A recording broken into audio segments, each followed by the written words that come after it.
I got nothing to say to you without my attorney. All right, in that case, we'll take you down to the PCPD for questioning. Wait a minute. There's no way that Jason could have blown up one of Johnny Zakara's warehouses. He was here with me all night. Look, you're not exactly a credible witness, okay? Out of prison 24 hours, you're already causing mayhem. You don't waste any time, do you, Morgan? You know perfectly well Jason didn't do this. Look, he's the obvious suspect. Sonny got his enforcer back, told him to retaliate, and hey, the fireworks go off. All right, I told Claire Walsh that she was a fool to engineer your release. And the sooner we get you back to Pentonville, the better. Wait a minute. Has it even occurred to you that Santos Lopez might have been the one to blow up the warehouse? Johnny's the one who's under investigation for the murder of his brother. It makes sense that he'd be the one to retaliate. Look, as far as I'm concerned, we got our guy, okay? Cuff him. You have the right to remain silent. Anything you say can and will be used against you in a court of law. You have a right to an attorney. If you cannot afford an attorney, one will be provided for you at interrogation time in court. How did Lulu seem? Was she upset? Was she crying? Was she calling me names I probably deserve? Actually, no, she was pretty calm. She just told me to keep an eye on you, make sure you're still breathing. I'm surprised she didn't put a pillow over my head herself. I said I'd look after you, and she just took off. Well, you can't blame her there. She did say that Brooke was a total skeeve, by the way, if that counts for anything. Did she happen to mention what Brooke and I were doing? Yeah, you were sitting on the couch, and she was sitting in your lap in her underwear.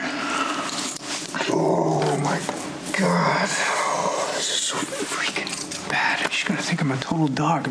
Brooke was in her underwear? Yeah, she seemed like more than a willing participant. I don't understand. Why would someone want to drug me? I gotta find a way to apologize to Lulu, and that's assuming she would talk to me ever again. That loft has really got to be crowded with Michael, Dante, or Lulu stopping by. I think that Dante is very happy to have Michael under his roof. Yeah, that's pretty tough on Sonny. I mean, he wants to see Michael, but the court order says limited contact, and Dante's sticking to it. I wouldn't expect anything else from my son. Yeah, but you know, your influence could go a long way, and you know, toward making peace between Dante and Sonny, honey. I don't think that I have a whole lot of influence with either one of them these days. I'd like a coffee. Black, please. I don't know how many times you need to hear this, but you're not welcome here. Mike, what were you just saying a second ago about making peace? That doesn't extend to Johnny. You know, you don't own the Kellys. The Spencers do. And last time I checked with Ethan, who is a Spencer, he said I can come anytime I want. When I hear from a Spencer, you'll get served. Not before. Sure. Thank you, honey.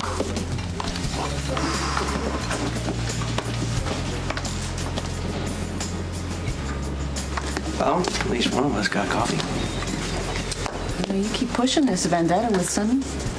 You're not going to be able to get a cup of coffee anywhere in this town. I'm just hoping that once the storm clears, that there's still room for you and me. You know where I stand on that, John. I still love you, Olivia. And I think if you're honest with yourself, you still love me, too.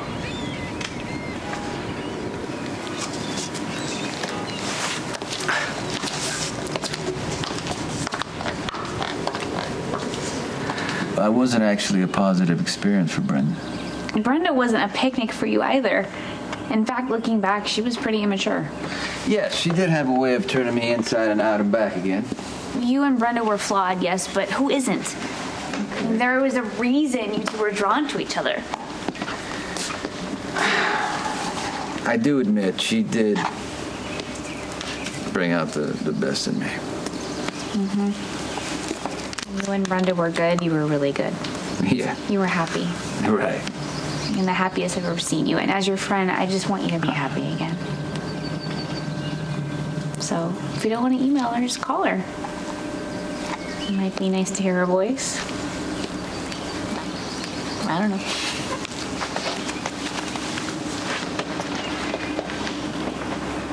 I do honestly care about Murphy. I could very easily love him, but he doesn't deserve that. forget what you could very easily do. You either love the man or you don't. Well, I just said that I could love him. There would just be something that was always missing. And what would that be? My heart. My heart's somewhere else. Well, this other man, is he a realistic option?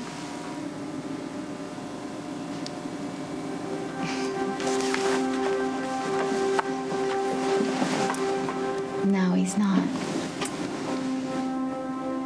We've been out of each other's lives for a really long time. And if I was with Murphy, my heart would be divided most of the time, and he doesn't deserve that, even though he actually said that he could handle it. I shouldn't do that to him, right? I wouldn't do that to him. This man that you're about to drop kick a movie star for, is he alive or dead?